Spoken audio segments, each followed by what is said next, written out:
다 같이 성경을 들고 일어서시기 바랍니다. 봉독해 드릴 하나님의 말씀은 에베소서 5장 18절 말씀을 제가 봉독해 드리겠습니다. 이것은 하나님의 말씀입니다. 술 취하지 말라. 이는 방탕한 것이니 오직 성령으로 충만함을 받으라. 아멘. 우리 4장 30절 한 절 더 봉독해 드리겠습니다. 4장 30절입니다. 하나님의 성령을 근심하게 하지 말라. 그 안에서 너희가 구원의 날까지 인치심을 받았느니라. 아멘. 네, 앉으시기 바랍니다. 그리스도인의 삶에서 성령의 충만을 받아서 산다라고 하는 것은 매우 중요합니다. 그 이유는 우리 그리스도인들은 구원은 받았지만 우리는 유한한 존재이고 또 무능한 존재이기 때문에 하나님의 이 무한하고 또 하나님의 그 능력이 큰 그런 은혜들을 우리가 받아야 우리 자신들이 이 세상에서 연약함을 극복할 수 있는 그 일이 되기 때문에 그렇습니다. 특히 그리스도인들이 예수 그리스도를 닮아야 하는 그 성화, 어떻게 우리가 예수를 닮아가느냐, 그 성화의 원동력도 사실은 어떤 우리에게서 힘이 나오는 게 아니거든요. 우리가 예수를 닮아야 되는데 그 어떤 우리 자신의 능력으로 예수님을 닮는 게 아니라 하나님의 성령의 충만함을 통해서 우리가 사실 예수 그리스도를 닮고 성화의 삶을 우리가 살아갈 수 있습니다. 그리고 우리가 복음을 능력 있게 전하기 위해서도 어떤 우리 자신들의 확신이나 우리 자신의 담대함으로 하는 것이 아니라 우리 안에 거하시는 이 하나님의 성령의 충만함을 받아야 우리가 이제 복음을 담대하게 전할 수 있다라고 제가 성령 충만 시리즈에서 계속해서 이제 여러분들에게 말씀을 드렸습니다. 하나님의 말씀을 순종하는 것, 이것도 온전히 우리가 성령의 충만함을 받아서 우리가 이 부분들이 이루어진다라고 하는 사실을 제가 계속해서 지금 반복하고 계속해서 말씀을 드리고 있습니다. 다시 오늘 본문엔 에베소 5장 18절 말씀을 오늘 이제 7번째 시간으로 계속해서 제가 이 본문을 텍스트로 말씀을 전하고 있습니다. 에베소 5장 18절에 오직 성령으로 충만하게 되어라. 앞에 술 취하지 말라는 제가 일단은 그 말씀은 제외하고 이제 성령에 충만하게 되어라라고 하는 이 주제에 대한 설교를 지금 계속하고 지금 있습니다. 다시 한번 우리 오직 성령으로 충만하게 되어라라는 말씀을 상기해 보면은요, 헬라 원문으로 보면 알라 플레리스세 엔 푸뉴마티라고 하는 헬라 원문은 그렇습니다. 동사가 충만함을 받으라라고 하는 이 플레리스세라고 하는 이 단어는 플레로라고 하는 이 단어, 넘치다, 가득 차다라고 하는 이 플레로의 명령형이고 현재형이고 수동태 이인 남성 복수라 그랬죠, 그죠? 동사가 나오면 제가 동사의 그 모든 것들을 제가 여러분들에게 반드시 말씀을 드립니다. 우선 이 충만함을 받으라라고 하는 이 단어가 명령형으로 기록이 되어져 있기 때문에 모든 그리스도인들은 이 말씀을 다 받아야 됩니다. 명령이기 때문에 거부할 수도 없고 또 이 말씀을 또 아니라고 부정할 수도 없이 모든 그리스도인들은 명령형이기 때문에 받아야 되고 또 현재형이기 때문에 계속해서 성령으로 충만하게 되어져야 됩니다. 그러니까 계속적입니다. 항상입니다. 그리고 수동태이기 때문에 이것은 하나님으로부터 우리가 이 성령을 충만하게 받아야 된다. 그래서 성령을 충만하게 하시는 분이 바로 하나님이라고 하는 사실이죠. 그래서 우리말로 번역된 충만함을 받으라라고 하는 이제 성령 충만함을 받으라고 하는 이 말을 이제 좀 더 자세하게 우리가 이 문법적으로 읽으면 너희들이 계속해서 성령에 의하여 충만해져라라고 우리는 5장 18절을 이렇게 이해를 하고 읽어야 됩니다. 다시 말씀을 드리면 에베소 5장 18절에 오직 성령으로 충만하게 되어라라고 하는 이 말은 모든 그리스도인들에게 동일하게 주어진 하나님의 말씀이라는 것. 꼭 여러분들이 기억을 해야 되고 항상 우리가 이 말씀을 순종해야 된다라고 하는 말을 기억을 해야 됩니다. 자, 성령으로 우리가 충만하게 되면 어떻게 됩니까? 우리 인간의 지성과 감성과 의지가 이 하나님의 성령으로 인해서 온전하게 지배와 다스림을 받게 된다라고 하는 사실입니다. 이는 마치 술을 마시게 되면 술 취하면 어떻게 되나요? 술 기운에 인간의 이성이 마비가 되죠.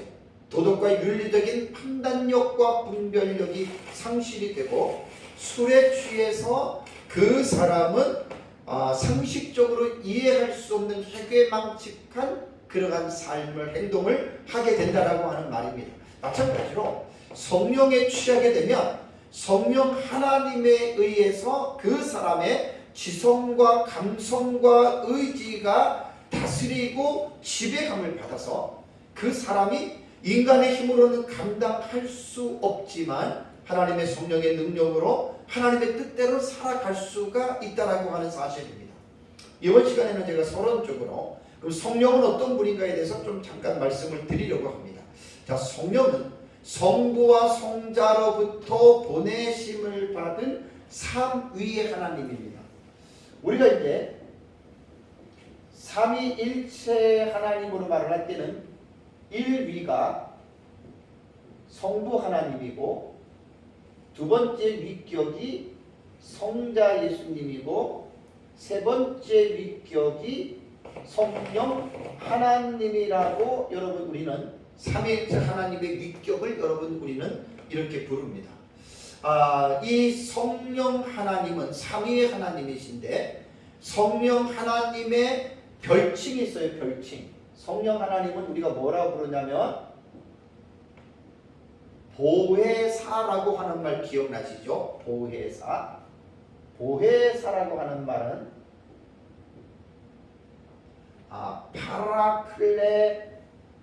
파라클레토스라고 하는 이 단어예요. 파라클레토스. 파라클레토스라고 하는 이 단어가 이제 보혜사로 부르거든요. 이 보혜사라고 하는 이 단어는 돕는 자를 말합니다. 헬퍼 혹은 중재하는 사람, 변호하는 사람 혹은 위로자를 우리는 보혜사 파라클레토스라고 이렇게 이야기를 합니다. 이 파라클레토스라고 하는 이 단어가 신약 성경에 5번 나옵니다. 요한복음 14장 16절, 그 다음에 26절, 그 다음에 15장 26절, 그 다음에 16장 7절, 그 다음에 요한 1서 2장 1절에 파라클레토스가 나오는데 요한복음에서는 보혜사로 번역이 됐고 요한 1서에는 대언자라고 이렇게 번역이 됐습니다. 그래서 이 파라클레토스는 본래 고전 헬라어 문헌에는 돕기 위하여 부름을 받은 자, 그러니까 수동적인 의미로서 누구를 돕기 위해서 부름을 받은 자를 이제 보혜사라고 불렀는데 신약 성경에서 이 파라클레토스는요 부름을 받은 것이 아니라 요한복음 14장 26절과 요한복음 15장 26절, 요한복음 16장 7절을 보면은 보낸 자라고 이렇게 표현을 합니다. 그래서 요한복음 14장 16절 보면은 내가 아버지께 구하겠으니 그가 또 다른 보혜사를 너희에게 주겠다. 그러니까 보내어진 영을 말하는 거예요. 다시 말씀드리면 고전 헬라어 문헌에서는 돕기 위해 부름을 받은 자를 수동적인 의미로 이야기를 했다면 신약 성경의 이 파라클레토스는 보내어진 자라는 말이죠. 그 다음에 이제 요한복음 14장 26절에도 보혜사 곧 아버지께서 내 이름으로 보내실 성령, 그러니까 보낸다라고 하는 의미가 있습니다. 그 다음에 요한복음 15장 26절에도 내가 아버지께로부터 너희에게 보낼 이렇게 돼 있어요. 그러니까 보혜사 성령은 파라클레토스는 신약 성경에는 보내어진, 그러니까 예수님께서 성부 하나님에게 보혜사를 보내어 주세요라고 간청을 해서 그래서 그 보혜사가 보내어졌다는 말입니다. 세상에. 그리고 이제 요한복음 16장 7절에는 예수님께서 내가 그를 너희에게 보내리라. 예수님께서 직접 이 보혜사를 보내주시겠다라고 이렇게 말을 합니다. 그래서 우리가 성령 하나님은 삼위의 위격에서 제3위의 위격에 해당하는 이 성령 하나님은 이 세상에 보내심을 받으셨는데 누구에게로부터 보냄을 받았냐면 성부 하나님과 성자 예수님으로부터 보냄을 받으셨다고 해서 좀 신학적으로 어려운 말이지만 성령 하나님은 성부와 성자 예수님으로부터 발원하셨다. 출발점을 우리는 그렇게 이제 보고 있습니다. 그것이 이제 성경에서 말을 하고 있는 그러한 내용입니다. 그래서 성부와 성자 하나님은 우리 구원받은 하나님의 백성들이 연약하기 때문에 그 연약함을 돕기 위하여 보혜사로서 돕는 자로서 바로 성령을 우리에게 보내주셨다라고 그래서 성령을 보혜사 파라클레토스라고 부른다라고 하는 말입니다. 그래서 성령님은 부족한 저와 여러분들을 하나님의 능력으로 강건하게 하시고 또한 예수 그리스도의 장성한 분량이 충만한 정도에 이르기까지 보혜사 성령님은 믿는 저와 여러분들 속에서 떠나지 아니하시고 계속해서 우리에게 위로하시고 능력을 주시고 우리를 돕는 분이라고 하는 이 사실을 여러분들이 믿으셔야 됩니다. 그러니까 하나님이 우리에게 예수 그리스도께서 성령을 우리에게 보내어 주셨다. 최고의 복입니다. 그래서 예수님이 그런 말씀을 했잖아요. 내가 너희를 떠나가야 너희에게 유익하다라고 하는 말 기억하십니까? 예수님께서 세상에 계신다면 예수님이 죽지 않고 계속해서 우리와 계신다면 예수님은 인간의 육체를 입으셨기 때문에 시간과 공간 안에 한정적으로 갇혀 있을 수밖에 없잖아요. 근데 예수님이 하늘로 올라가시고 예수님께서 아버지와 함께 보내신 성령은 영이시기 때문에 시간과 공간이라고 하는 그 한계 속에서 갇히지 아니하고 영적으로 편재라 그러죠. 모든 곳에 계실 수 있는. 그래서 예수님은 내가 너희를 떠나야 실상은 너희에게 유익하다라고 예수님이 말씀하신 것은 지금 성령이 하나님의 영으로 우리 가운데 와 계시고 믿는 모든 자들 속에 내주하게 하시기 때문에 사실 성령을 우리가 받았다라고 하는 것이 예수님이 우리에게 있는 것보다 공생의 사역에 있는 것보다 훨씬 더 우리에게 유익했다라고 하는 그런 사실입니다. 자, 에베소서 4장 30절을 이제 보겠습니다. 5장 18절은 제가 여러분들에게 말씀드리고 다시 에베소서 4장 30절을 보시면 하나님의 성령을 근심하게 하지 말라. 왜? 그 안에서 너희가 구원의 날까지 인치심을 받았느니라 라는 말이 나옵니다. 자, 여기에 보면 근심하게 하지 말라라고 하는 말인데요. 근심하다라고 하는 말이 리페테이테라고 하는 헬라어 단어인데 이 단어 앞에 부정부사어 매라고 하는 not 하지 말아라라고 하는 매가 위치해 있습니다. 그래서 근심하게 하지 말라라고 하는 말은 매 리페이테라고 하는 이 동사가 이제 있습니다. 자, 그렇다면 먼저 근심하다라고 하는 이 동사의 의미를 한번 살펴보겠습니다. 고전 헬라어 문헌에서 보면은 이 리페오라고 하는 이 동사는 고통을 가하다라고 하는 뜻으로 사용이 되었습니다. 혹은 기분을 상하게 하거나 화가 나게 하거나 슬프게 할 때에 이 리페오라고 하는 단어를 사용했다라는 말입니다.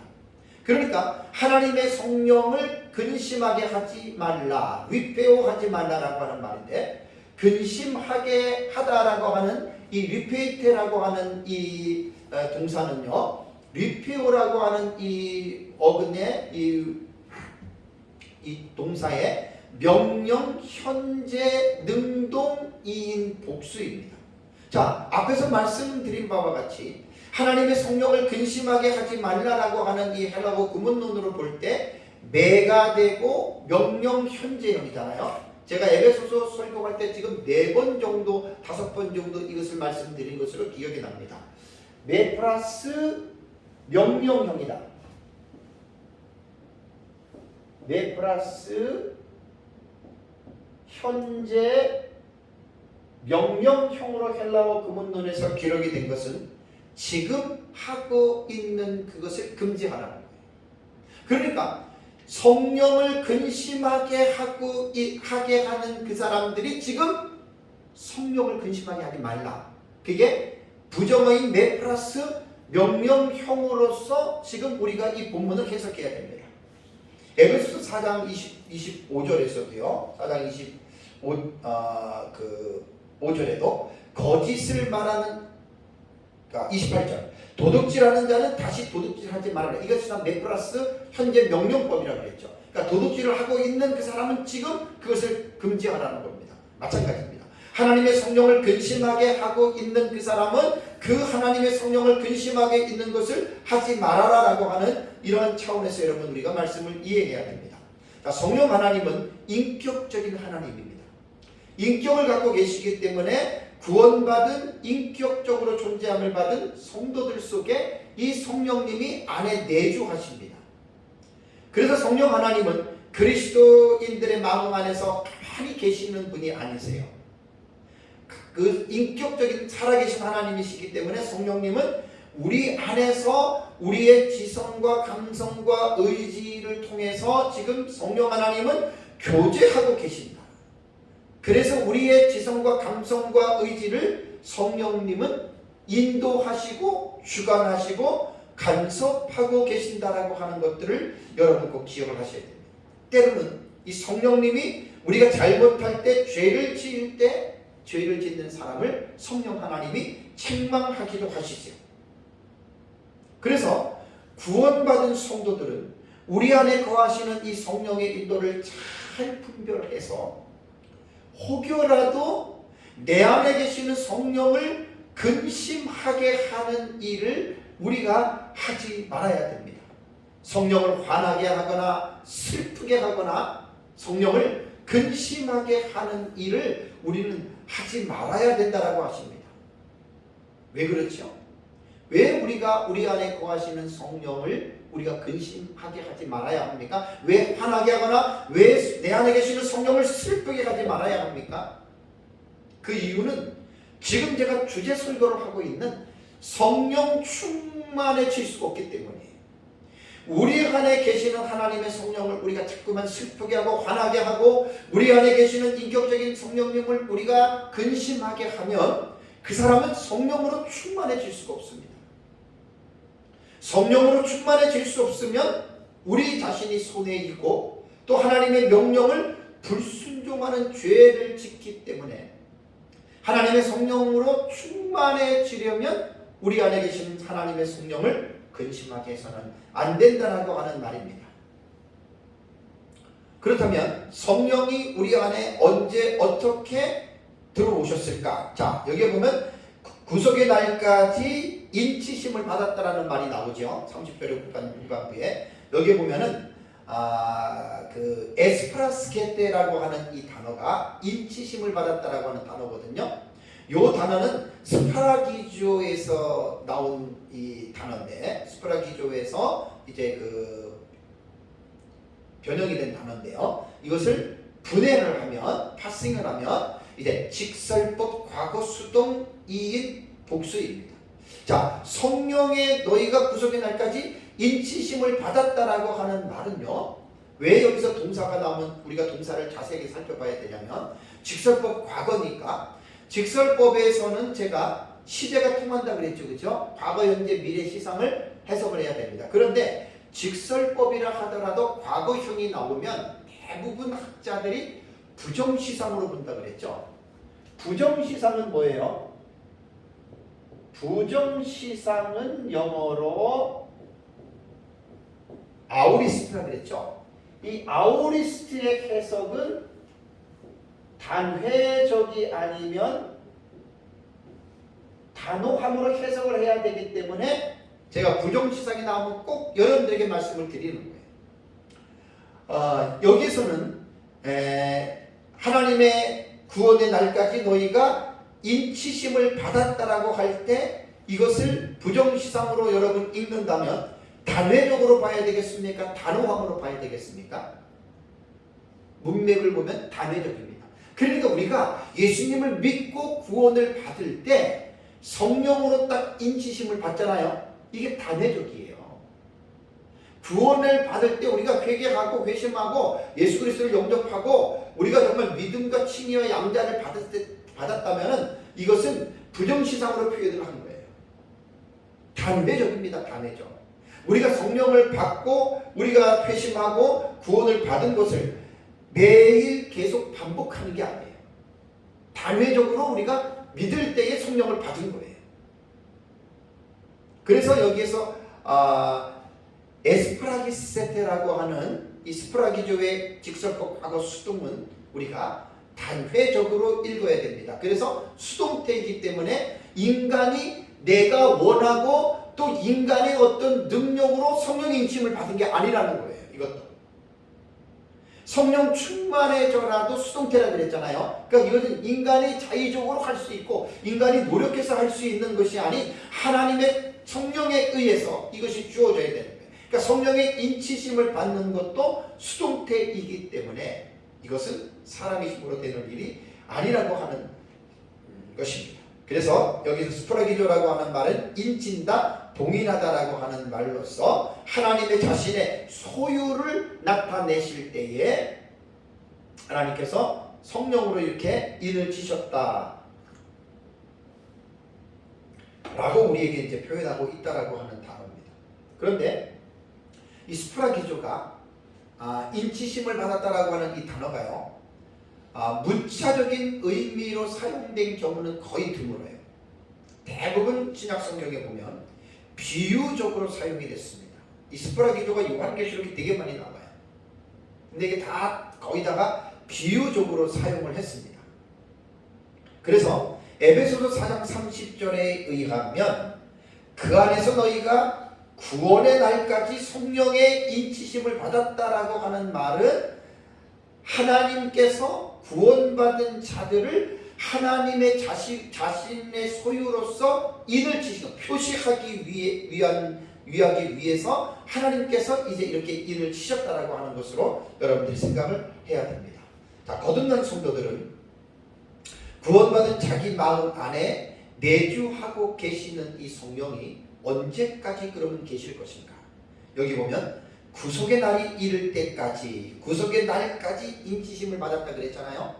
그러니까 예수님 재림하시고 이 땅에서 천년왕국이 있고 천년왕국 이후에 죽은 자들이 부활하고 그 다음에 최후의 심판을 받고 그 다음에 하나님 나라에 들어갈 때까지 성령으로 우리에게 인을 쳐 놓으셨다고 하는 것이기 때문에 하나님의 성령의 인치심은 분명하고 확실한 하나님의 보증이라고 하는 사실을 여러분들이 믿으셔야 됩니다. 그러므로 성도들은 우리 안에 거주하시는 이 성령 하나님과 우리는 이 세상을 떠날 때까지 그분과 우리가 동거하는 거예요. 동거.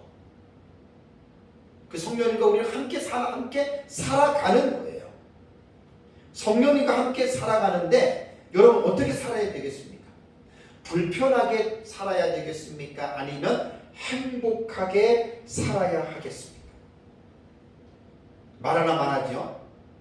행복하게 살아야 됩니다. 그러니까 성령 하나님은 인격적인 살아계신 하나님이시기 때문에 구원받은 저와 여러분들의 마음 안에서 우리의 지성과 감성과 의지를 계속해서 우리와 커뮤니케이션을 합니다. 교통을 하십니다. 그럴 때 성령 하나님이 우리에게 그 지성적으로 어떤 감동을 주시고 조명을 주실 때에 우리는 성령 하나님의 그 요구를 거절하거나 거부해서는 안 된다는 겁니다. 그래서 성령 하나님이 우리에게 무엇인가를 요구하실 때 우리가 그 성령 하나님의 뜻에 따라서 순종하면 성령님이 우리 안에서 얼마나 기뻐하시는지 모릅니다. 반대로 성령이 우리에게 이러한 좋은 어떤 인사이트를 주시고 성령이 우리에게 이런 일들은 이렇게 하라라고 하는 그런 감동을 주실 때 우리가 그 성령의 그 요구를 만약에 우리가 묵살을 하거나 거절하거나 우리가 그것을 불순종한다면 우리 안에 거하시는 성령님은 슬퍼하십니다. 때로는 화를 내시기도 하시고 성령은 우리 안에서 근심하고 계신다라고 하는 이 사실을 여러분 기억해야 돼요. 그래서 성령이 우리 안에서 우리와 함께 동거하시는데 우리가 그 성령 하나님과 어떻게 동거해야 되는지에 대한 이 사실에 대해서 아주 리얼하게 기록해 놓은 성경 텍스트가 있어요. 그것이 갈라디아서 5장 16절에서 26절에 나오는 말씀입니다. 우리 앞으로 가셔서 갈라디아서 5장으로 한번 가보겠습니다. 갈라디아서 5장 16절과 26절의 말씀은 성령 하나님이 우리와 함께 동거하시는데 우리와 함께 살아갈 때 우리가 어떻게 살아야 하는지에 대해서 아주 구체적으로 보여주는 정말 매우 중요한 본문입니다. 자, 우선 5장 16절에서 26절을 보면 에베소서 5장 18절에 성령으로 충만해져야 된다라고 이렇게 말할 수 있는 이 말씀 뉘앙스와 같은 의미의 말씀이 네 군데에 나옵니다. 우선 16절을 먼저 볼게요. 16절을 보면은 5장 16절을 보면 너희는 성령을 따라 행하라 그랬죠. 그죠? 자, 성령을 따라 행하라. 다음에 18절을 보십시오. 너희가 만일 성령의 인도하시는 바가 되면 성령이 인도하시는 바가 되면 이렇게 말했고 22절에도 오직 성령의 열매는 25절에도 만일 우리가 성령으로 살면 또한 성령으로 행할지니라는 네 군데의 말씀 속에서 성령의 충만함으로 살아가야 할 것을 우리에게 교훈하고 있다라고 하는 사실입니다. 자, 먼저 16절을 조금 자세히 보겠습니다. 자, 16절을 보면은 5장 16절을 보면 너희는 성령을 따라 행하라 그랬잖아요. 그죠? 성령을 따라. 여기 성령을 따라라고 하는 말이 푸뉴마티.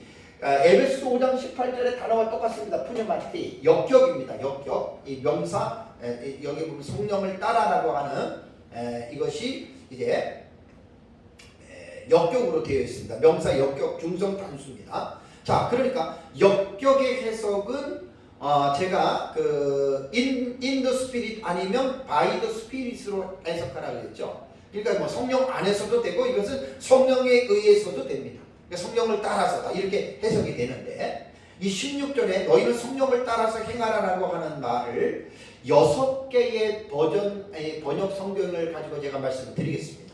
자, 개역 성경, 우리가 보고 있는 개역 개정 이전의 성경은 성령을 좇아 행하라 기억나시죠? 그죠? 너희는 성령을 좇아서 행하라라고 했기로 지금 우리가 있는 개역 개정은 성령을 따라서 행하라 이렇게 말했습니다. 표준 새 번역은 여러분은 성령께서 인도하여 주시는 대로 살아가십시오. 표준 새 번역은 좀 해석과 설명이 깃들어져 아주 좋습니다. 내용이. 그냥 성령을 좇아 행하라 보다도 여러분은 성령께서 인도하여 주시는 대로 살아가십시오. 어떻게 보면 이렇게 읽는 것이 우리가 더 풍성하게 쉽게 읽을 수가 있는 좋은 번역입니다. 공동 번역에도 성령께서 이끄시는 대로 살아가십시오. 이런 뜻이란 말이에요. 너희는 성령을 따라 행하다가 성령께서 이끄시는 대로 살아가십시오. 마사 성경에는 너희는 성령으로 걸어라. 아주 직역이죠, 직역. 허성갑 선교사님 번역, 그 직역 번역 성경에도 영에 의하여 걸어가고. 그러니까 어떻게 보면 개역과 개역개정과 마사와 허성갑 선교사님의 번역은 조금 이제 원문 자체를 그대로 이렇게 번역했다라고 하는 것을 볼 수가 있는데 의미상으로 볼 때는 표준 새번역과 공동 번역이 읽기에 훨씬 우리에게 편합니다. 왜냐하면 설명까지 곁들였잖아요. 여러분은 성령께서 인도하여 주시는 대로 공동 번역에는 성령께서 이끄시는 대로 살아가십시오. 그러니까 우리가 성경을 읽을 때 이렇게 해석까지 곁들여서 사실 읽어야 됩니다. 그래서 5장 16절에 너희는 성령을 따라 행하여라. 이 말은 성령께서 이끄시는 대로 인도하여 주시는 대로 여러분들은 순종하면서 살아가십시오라고 하는 말입니다. 자, 18절을 볼까요? 18절을 보면 너희가 만일 성령의 인도하시는 바가 되면 율법 아래에 있지 아니한다 그랬죠. 그죠? 여기에 보면은 인도하시는 바가 되면 이라고 하는 동사가 나와요. 이게 보면은 아게스세라고 하는 이 동사는 아고에서 나왔는데 이 동사는 직설법 현재 수동태입니다. 자, 태와 시상과 태를 봐야 돼요. 현재 수동태요. 자, 여기에 보면은 수동태라고 하는 말이 뭐냐면 성령에 의해서 인도를 받게 되는 상황을 말하는 거예요. 내가 성령을 내가 따라가는 게 아니란 말이에요. 이게 수동태가 중요해요.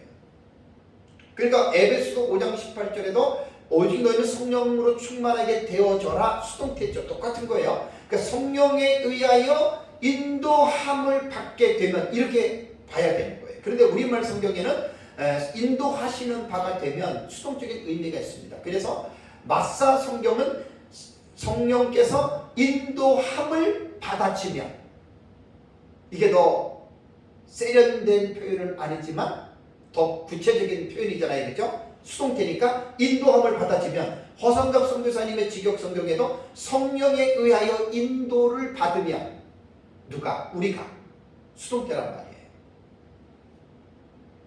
성령께서 우리를 인도하시는데 우리가 그 성령의 인도함을 우리가 받게 되면 인도함을 받아치면 이런 뜻이에요. 인도하시는 바가 되면 이렇게. 그 다음에 22절 볼까요? 22절에 오직 성령의 열매는 그랬죠. 그죠? 22절에 성령의 열매가 9가지가 23절까지 나옵니다. 성령의 열매 소유격이에요. 성령의 소유격이고 열매는 이게 주격입니다. 그래서 성령에 의하여 맺어지는 열매가 9가지가 나오고 이건 다음 주 좀 설교할 예정입니다.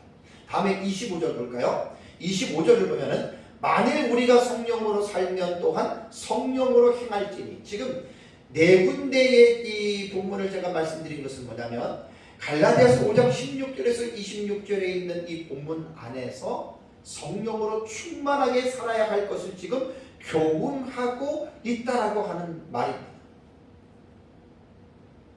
여기 보면 성령으로 살면 조멘이라고 하는 단어거든요. 조멘. 이 조멘 푸뉴마티, 그러니까 성령으로 살아가면이라고 하는 요 단어를 여러분들이 잘 보면은 여기에서 직설법 현재 이게 능동태입니다. 그러니까 현재니까 항상 성령으로 살아가는데 능동태니까 어떻게 해요? 자발적으로 그 성령의 인도를 따라가면서 우리가 이렇게 살아가라. 자, 이건 조금 더 자세하게 뒤에 말씀드리겠습니다. 자, 그러면 5장 16절에 성령을 따라 행하라 그랬죠. 성령을 따라. 내가 이르노니 너희는 성령을 따라 행하라. 왜요? 그리하면 이유가 뭐죠? 육체의 욕심을 이루지 아니하기 때문에 성령을 따라 행하라고 말을 했습니다. 여기 보면은 행하라라고 하는 말이 페리파테이테라고 하는 이 동사거든요. 동사 행하라가 이것은 페리파테오. 제가 에베소서 주에 설교하면서 페리파테오 동사 6군데 7군데 제가 전에도 한번 설교를 몇 번 했어요. 그렇죠? 이 동사가 되게 중요합니다. 요 페리파테오, 요 행하라라고 하는 단어가 명령형이에요. 현재 능동태예요. 그러니까 이것은 모든 그리스도인들에게 명령하시는 거기 때문에 모든 그리스도인들이 받아야 돼요. 순종해야 돼요. 현재형이에요. 항상입니다. 늘 성령을 따라서 행해야 됩니다. 능동태는 뭐죠? 억지로 하는 게 아니에요.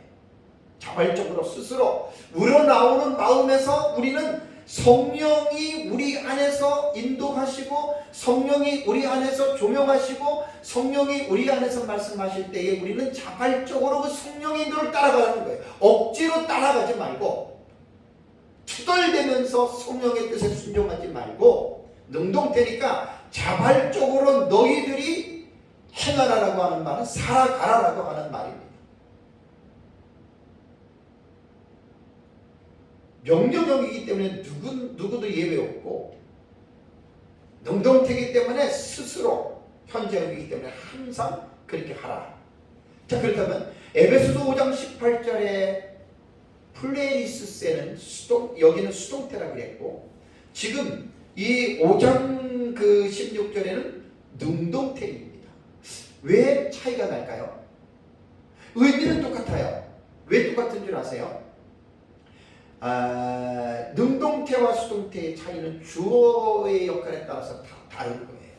에베소서 5장 18절은 주어가 하나님이기 때문에 하나님께서 우리에게 성령을 충만하게 채워주기 때문에 그것이 수동태로 이야기를 한 것이고, 수동태를 한 것이고, 이 갈라디아서의 이 16절은 능동태로 된 것은 성령이 우리 안에서 인도하실 때, 성령이 우리 안에서 조명하시고 감동하시고 인도하실 때, 그때 우리는 능동적으로 자발적으로 그 성령의 인도를 따라가라는 말입니다.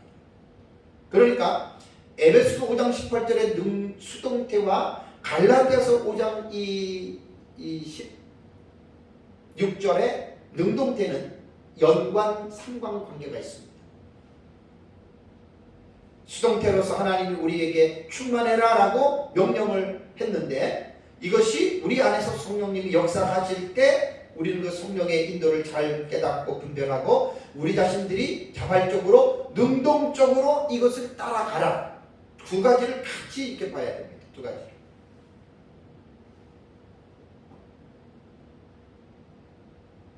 그래서 하나님은 우리 사람을 지을 때에 책임적인 존재로 지으셨다는 말을 제가 자주 말씀을 드리죠.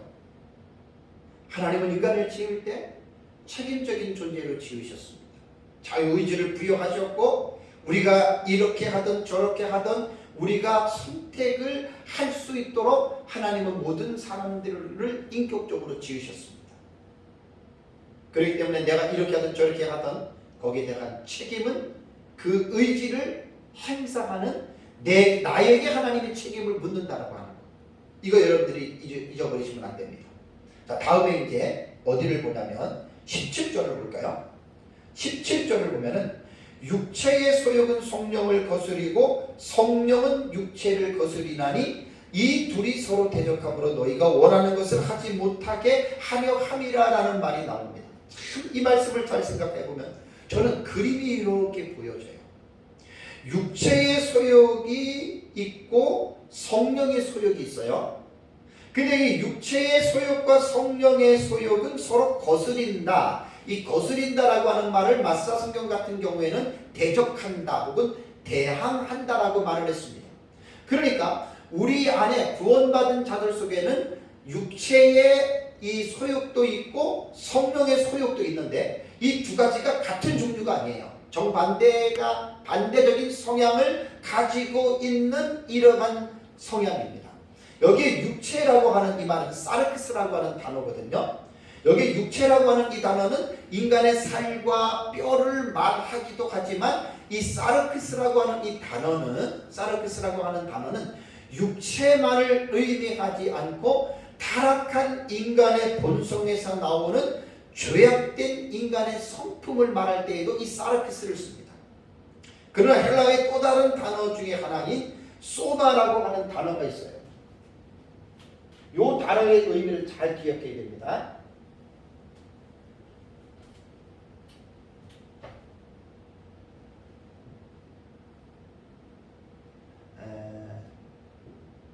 사르크스하고 다음에 소마라고 하는 단어가 있거든요. 이 사르크스는 육체로 번역이 됐고요. 이 소마는 몸으로 이렇게 번역이 됐습니다.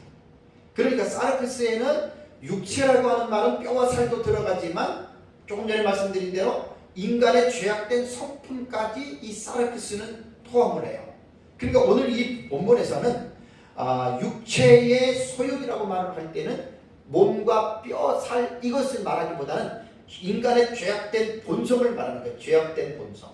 그 죄악된 본성이 소욕이라고 하는 말은 뭐냐면 이제 뒤에 제가 이제 말씀드리는데 이 욕심이라는 말이에요. 욕심. 그러니까 인간이 죄악된 인간의 본성의 욕심이 뭐겠어요? 여기에 욕심이라고 하는 말이 에피디미아라고 하는 이 단어거든요. 이 에피디미아라고 하는 단어는 충동, 욕망, 갈망 이렇게 말을 합니다. 이게 욕심입니다. 그러니까 인간의 죄악된 죄악된 본성에서 나오는 욕심은 어떻겠어요? 그러니까 이 죄악된 본성에서 나오는 욕심은 어디를 보냐면 19절을 보세요. 19절과 20절. 갈라디아서 5장 19절과 20절. 육체의 일은 분명하니 곧 음행과 더러운 것과 호색과 우상 숭배와 주술과 원수 맺는 것과 분쟁과 시기와 분냄과 등짓는 것과 분열함과 이단과 투기와 술 취함과 방탕함과 또 그와 같은 것들이라. 그러니까 육체의 욕심이라고 하는 거예요. 이 육체의 사르크스 에피디미아라고 하는 이 육체의 욕심은 죄악된 인간의 본성에서 나오는 욕망이고 갈망이에요. 그러니까 이러한 온갖 더러운 일들을 행할 수밖에 없다라고 하는 말이죠. 그러니까 구원받은 우리들의 마음속에 구원은 받았어도 우리 안에 죄악된 본성은 사라지지 않아요. 언제까지? 죽을 때까지 사라지지 않습니다.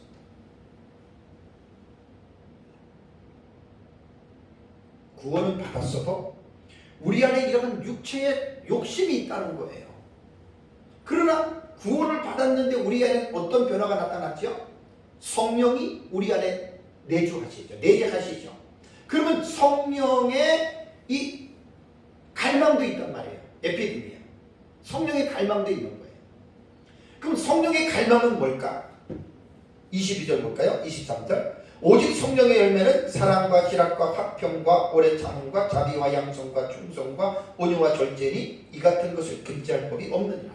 이거 성령의 제가 9가지 열매는 다음 주쯤 설교할 예정입니다. 그러니까 보세요. 육체의 사르크스 에피디미아와 그 다음에 푸뉴마티 에피디미아, 곧 육체의 소욕과 성령의 소욕은 어때요? 정반대의 뉘앙스가 있죠. 그렇죠? 육체의 소욕은 좀 죄 짓는 거잖아요. 좀 더러운 것들이잖아요. 근데 성령의 소욕은 어때요? 좋은 것들이잖아요. 아름다운 것들이잖아요. 그러니까 구원받은 사람들의 내적인 그 부분들을 이 17절이 조명해 주는 게 뭐냐면 육체의 소욕과 성령의 소욕이 두 개가 공존하고 있어요. 그러면서 둘이 어떻게 해요? 거스려요. 거스린다라고 하는 말은 대적하고 대항하는 거예요. 그래서 서로가 원하는 것을 못하게 하는 거예요. 육체는 계속해서 육신적인 죄를 짓도록 우리를 끌고 가고, 성령은 그러지 마라 그런 짓 하지 말고 너희는 사랑과 희락과 화평과 온유와 오래 참음과 이렇게 살아가라. 서로가 원하는 것을 하지 못함으로 우리 안에서 지금 싸우는 거예요. 여러분, 우리가 이런 걸 종종 느끼잖아요. 내가 이걸 해야 돼 말아야 돼, 이 말을 해야 돼 이렇게 행동을 해야 돼 말아야 돼, 갈등 있잖아요. 이게 그런 거예요.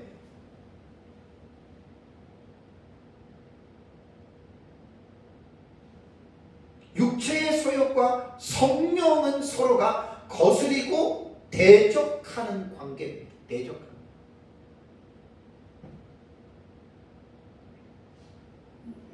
서로가 대립하는 관계입니다.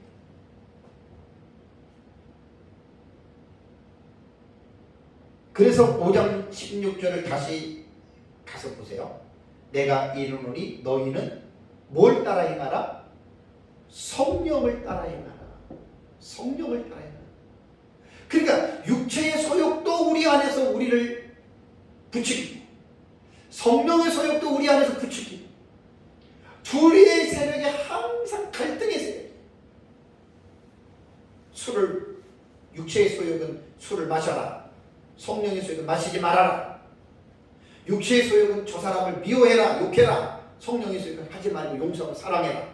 이런 것들이 우리 안에서 계속해서 일어간 소욕이 에피디미아. 이런 것들이 우리 안에서 일어난 소욕이 계속해서 두 가지의 소욕들이 계속해서 지금 대항하고 거스리고 대적하고 있다라고 하는 사실입니다.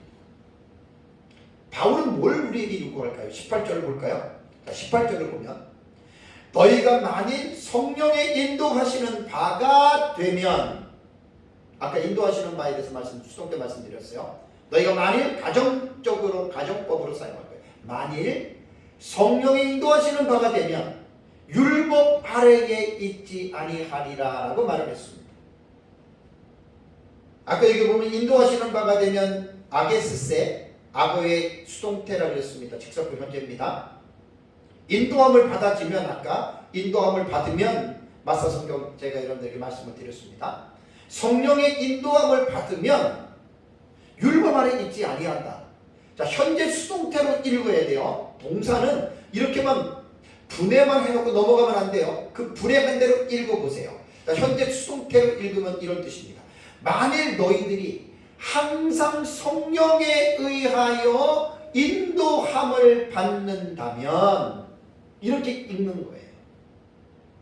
늘 항상 우리가 성령의 인도함을 받으면 율법 아래에 있지 않게 된다. 율법 아래에 있지 않게 된다라고 하는 말은 뭐지요? 율법의 요구를 다 직접 행하기 때문에 율법에 하도록 정죄받거나 그럴 필요가 없다는 이야기예요.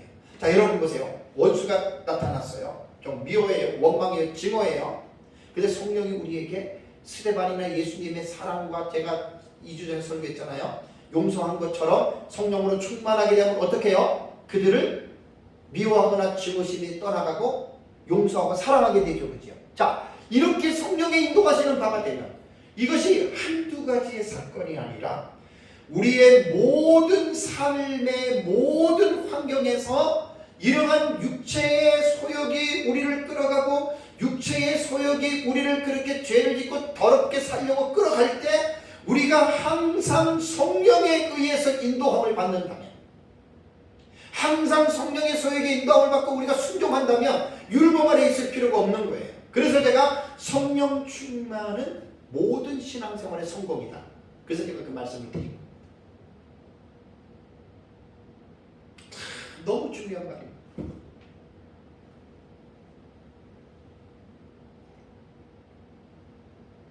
갈라디아서 5장 16절 이하는 제가 여러분들한테 수백 번 하면 했을 겁니다.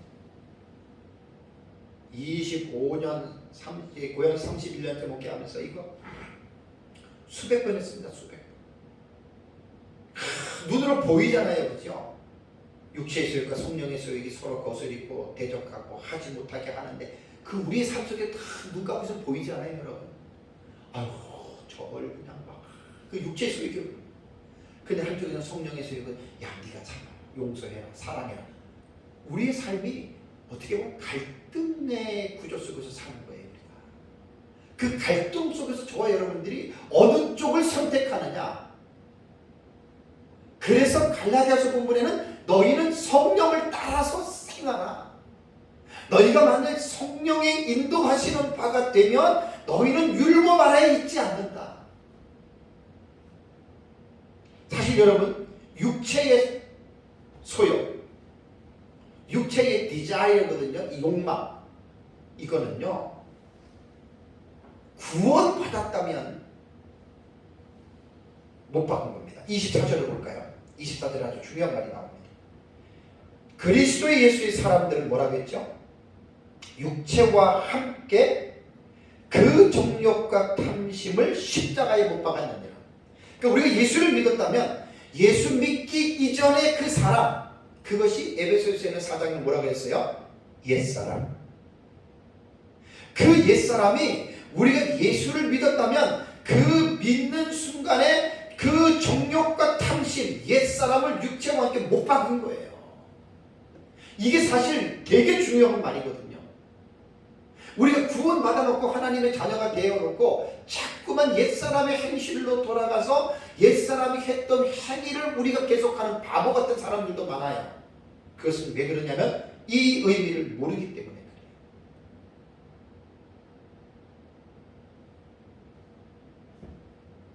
그리스도 예수의 사람들은 육체와 함께 그 정욕과 탐심을 십자가에 못 박은 자들이에요.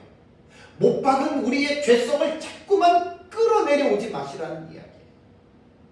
예수님이 우리의 죄와 정과 욕심 이러한 죄 때문에 십자가에서 못 박혀 죽으셨는데 자꾸만 그것을 끌어내려 오려고 하지 말라는 말이에요. 사실 구원받은 사람들은 25절 볼까요? 25절에 만일 우리가 성령으로 살면 또한 성령으로 행할지니 이렇게 살아야 되는 겁니다. 우리는 성령으로 사는 사람입니다. 육체와 함께 우리는 정욕과 탐심을 십자가에 못 박은 자들이고 그래서 우리 안에 계시는 성령을 따라서 우리는 살아가는 자들입니다. 만일 우리가 성령으로 살면 성령으로 행하라라고 이렇게 말을 했습니다. 여기도 보면은 성령으로 살면이라고 하는 동사를 보면은 조맨이라고 하는 이 단어는 직설법 현재 능동태입니다. 현재 항상 이렇게 성령으로 살아가라는 말입니다.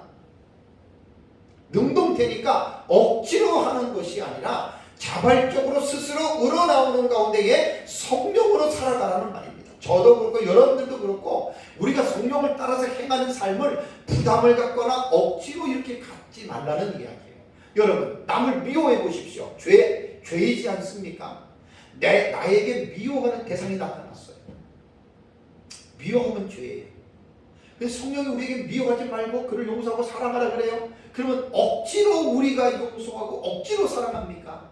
그렇게 하지 말라는 거예요. 능동태잖아요. 스스로 자발적으로 미워하는 사람이 나타났을 때에는 스스로 자발적으로 용서해 줘야 됩니다. 이게 능동태의 말입니다. 우리가 성령으로 살면 또한 성령으로 행하라. 만약에 우리가 성령으로 살지 않고 육체의 소욕으로 살면서 19절과 21절에 말한 그 10몇 가지의 그런 더러운 행동을 우리가 산다면 우리 안에 거하시는 성령님은 슬퍼하세요. 성령님이 근심해요. 성령님이 화가 나요.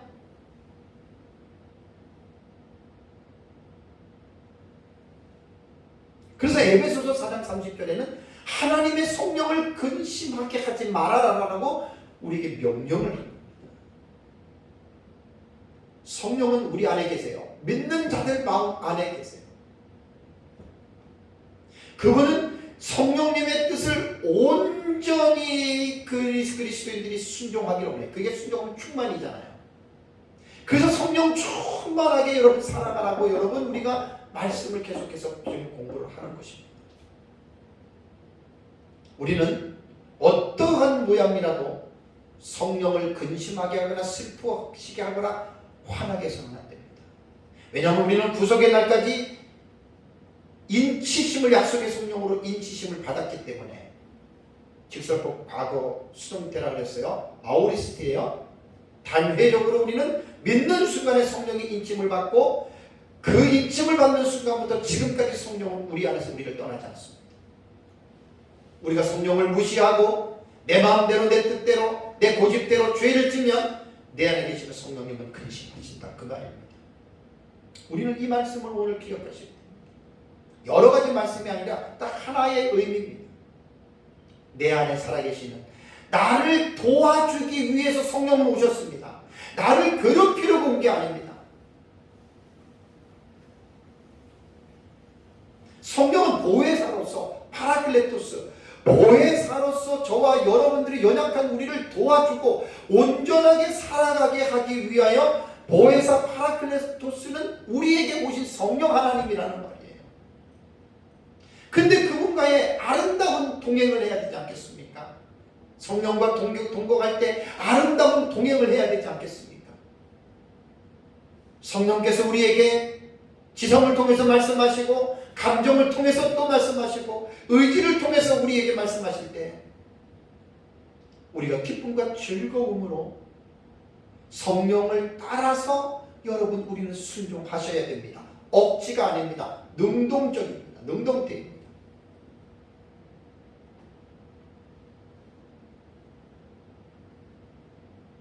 갈라디아서 5장 16절과 26절의 문단에서 네 군데를 제가 말씀을 드렸습니다. 정리를 하겠습니다.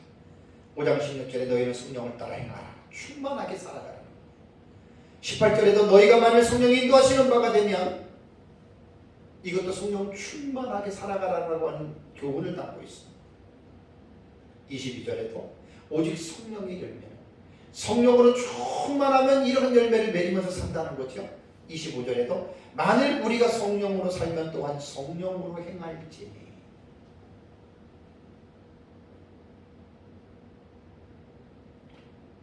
구원받은 자들 마음 안에는 성령님이 내주하십니다.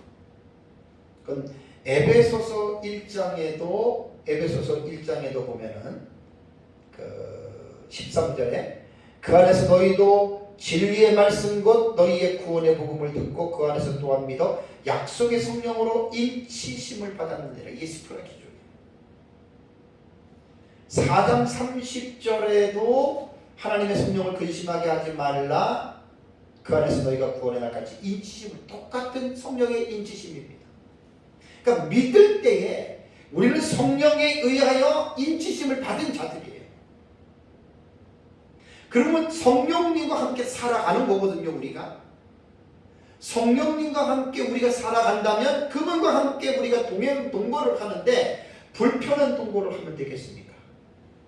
아름답고 행복한 동거를 해야 되지 않겠습니까? 인격적인 하나님이 우리 안에서 늘 속삭이십니다. 늘 성령으로 우리를 감동하시고 늘 우리에게 조명을 하십니다. 그런데 우리는 성령을 따라서 성령이 인도하시는 바가 되면 성령의 열매는 이게 다 지금 뭘 말하냐면 성령으로 충만하게 너희들이 살아가라는 거예요. 그래서 그 성령에 의하여 살아가다 보면 그런 성령의 열매가 맺어진다라고 하는 말입니다. 그래서 다음 주에 성령의 9가지 열매 제가 설교를 하려고 해요. 여러분 성령 충만해야 됩니다. 우리가 우리 안에 성령님을 모시고 살아가는데 우리가 그 성령의 뜻에 따라서 우리가 순종해서 성령으로 충만하지 않으면 반드시 에베소서 4장 30절 말씀처럼 성령이 우리 안에서 슬퍼하세요. 근심하세요. 때로는 화를 내신다라고. 이거 여러분 잊지 않았으면 좋겠습니다. 사랑하는 성도 여러분, 에베소서 5장 18절에 구원받은 모든 그리스도인들은 오직 성령에 의하여 항상 충만한 삶을 살아가라고 하나님은 우리에게 명령하고 계신다고 하는 것 잊어버려서는 안 됩니다. 그것이 에베소서 5장 18절에 오직 성령에 의하여 항상 충만하게 되어져라. 순대요. 하나님이 명령하고 계시는, 우리가 하나님의 성령에 충만하지 않으면 우리들의 삶은 육신적인 그 욕망의 에피데미아, 육신적인 욕망에 여러분 우리는 끌릴 수밖에 없습니다. 여러분 사람이 뭘 하나에 미쳐도 미쳐야 돼요. 세상 사람들은 마귀에게 미쳐가지고 온갖 죄악과 쾌락과 먹고 마시는데 빠져가지고 살잖아요. 우리는 뭐에 미쳐야 되겠어요? 예수에 미쳐야 돼요. 성령에 미쳐야 돼요. 그러면 아주 정확한 지극히 정상적인 삶을 여러분 살아가게 됩니다. 그래서 우리가 하나님의 성령에 충만하지 않으면 결국 육신의 욕망에 빠져서 결국 우리는 죄를 짓게 되고 성령이 슬퍼할 수밖에 없다. 그래서 에베소서 4장 30절에는 하나님의 성령을 근심하게 하지 말아라고 우리에게 지금 교훈하고 있다라고 하는 그런 사실입니다. 늘 기억하십시오. 눈 뜨면 우리는 갈등의 구도 속에서 살아갑니다. 육체의 소욕이 우리를 죄를 짓는 쪽으로 우리를 끌고 갑니다. 그러면 또 한쪽에 있는 성령은 그렇게 하면 안 된다라고 육체의 소욕과 대항하고 대적합니다. 그래서 우리는 하여금 하나님의 성령의 열매를 맺는 그런 올바른 삶을 살아가라고 성령은 또 우리를 끌고 가다 보니까 육체의 소욕과 성령의 소욕은 서로 거스리고 대항하고 대적하는 그러한 관계 속에서 살아간다라고 하는 것을 우리가 갈라디아서 5장 16절 이하에서 제가 여러분들에게 말씀을 드렸습니다. 결론입니다. 저와 여러분들은 어떻게 해야 하느냐? 어떤 선택을 내려야 되느냐? 5장 16절 읽고 마치겠습니다. 내가 이르노니 너희는 성령을 따라 행하라.